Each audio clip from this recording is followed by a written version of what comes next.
بسم الله والصلاة والسلام على رسول الله. السلام عليكم مشاهدينا الكرام، ومرحبا بكم فيديو جديد ووصفة جديدة من وصفات مطبخ شهيوة الأسرة. كي دايرين؟ لاباس عليكم؟ نتمنىكم تكونوا بألف خير.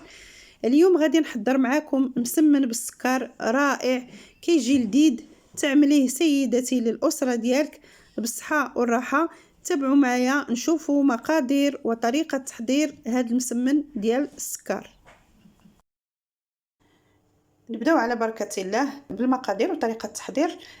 هنا غادي نحتاجو الدقيق، كيلو ديال الدقيق الابيض، وغادي نحتاجو واحد البيضه، واحد شويه الملح، وواحد الفانيلا، سكر فانيلا، معلقه كبيره مملوءه ديال السكر سنيده، وهنا واحد المعلقه صغيره ديال خميره الحبيبات، خميره الخبز، وهنا غادي نحتاجو خماره ديال الحلويات بيكن باودر، وغادي نحتاج للزبده، المهم الزبده اللي عندكم، مارغرين، المهم ديال التوريق. غادي نحتاجو الزيت. نبداو على بركه الله في التحضير. عملنا البيضه، عملنا الملح، هنا الخميره والسكر، هنا الفاني غادي نعمل غير النصف، والنصف الاخر غادي نحتاجو من بعد، غادي نخليوه حتى نحتاجوه في الاخير. وهنا عندي واحد الخماره ديال الحلويات، هنا معلقه ديال الزبده، غادي نعملو معلقه ديال الزبده، راها بحراره المطبخ. بسم الله. دابا غادي نبداو نعجنوا العجين ديالنا، غنضيفوا الماء شويه بشويه حتى كنجمعوا العجين ديالنا. العجين ما يكونش مطلوق، يعني ما يكونش مرخوف وما يكونش قاصح بزاف، يعني يبقى شويه قابض في راسو.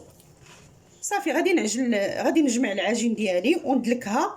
المهم كان عندكم العجانه دلكوها في العجانه، يعني باش تسهل عليكم العمليه. كنتو غادي تجمعوها. المهم خص العجينه تكون مدلوكه مزيان، يعني العجين خصو دليك مزيان. صافي نجمع العجين ديالي ونتلاقاو من بعد ما ندلك العجين ديالي. كما كتشوفوا من بعد ما دلكنا العجين ديالنا، صافي ها هو تيجي على هذا الشكل. راه واخا هكاك ما يعني ما نطلقوهش بزاف، وفي نفس الوقت قابض، يعني نخليوها دابا ترتاح غير واحد شويه، غير بين ما ذوبنا الزبده، بين ما مشينا وذوبنا الزبده وجدنا الزبده وجدنا الزيت وطاوله العمل، يعني نوجدوا طاوله العمل فوقاش غادي نقرصوا المسيمنات ديالنا. ايوا صافي وغادي نرجع معكم.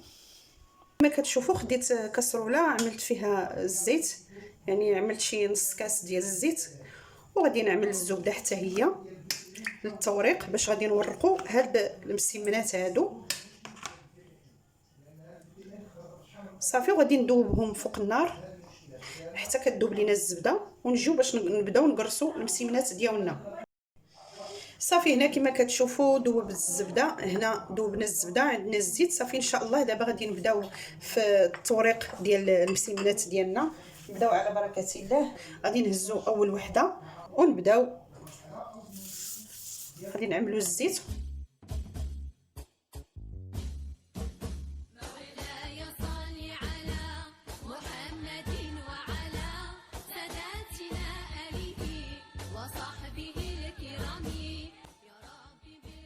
صافي دابا كناخذوا ديك العجين الاول وصافي، وكنعملوا عليه هكا بحال هكا، كنلفوا داك الطرف الاول مع الطرف الثاني، وتنعملوا دائما الزبده اللي عملنا خلطناها بالزيت ذوبناها. صافي وغادي نجيبوا العجين الاخرى، غادي نطلقها حتى هي. المهم كنبقاو مستمرين على هذا الشكل، كنطلقوا كويره وكنجيبوا داك العجين اللي جمعنا في الاول وكنعاودوا نديروها في قلب هاد الكويره اللي طلقنا، وصافي وكنجمعوا عليها العجين وكنبقاو مستمرين حتى كنكملوا العدد اللي عملنا في مسمنه وحده.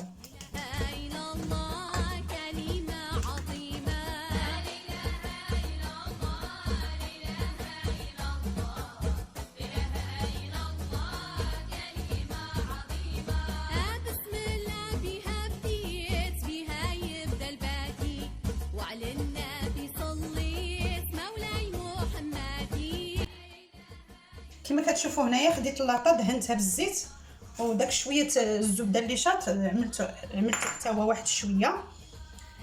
صافي دابا غادي نشد ديك المسمنه الاولى هي اللي غادي نقرص. صافي كنطلق ديك المسمنه الاولى. صافي غادي نبقى نقرص فيها حتى كتطلق لينا المسمنه ديالنا.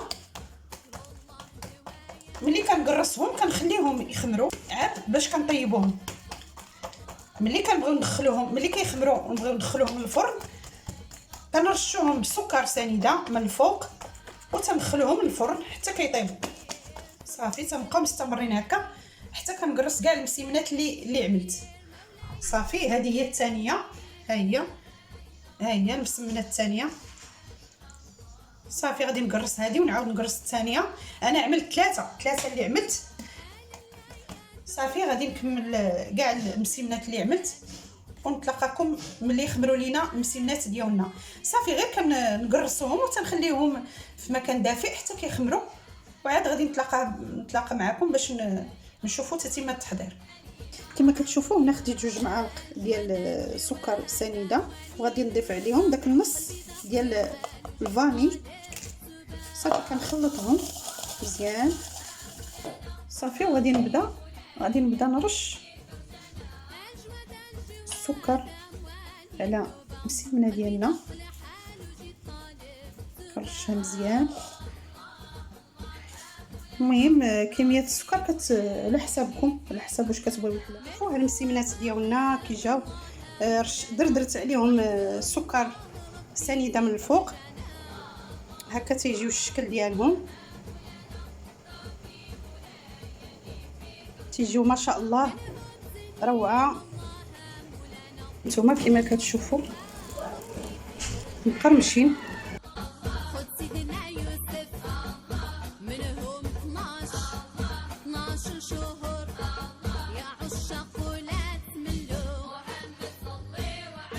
كما كتشوفوا من بعد ما طابت وخرجناها هكا قطعتهم على هذا الشكل.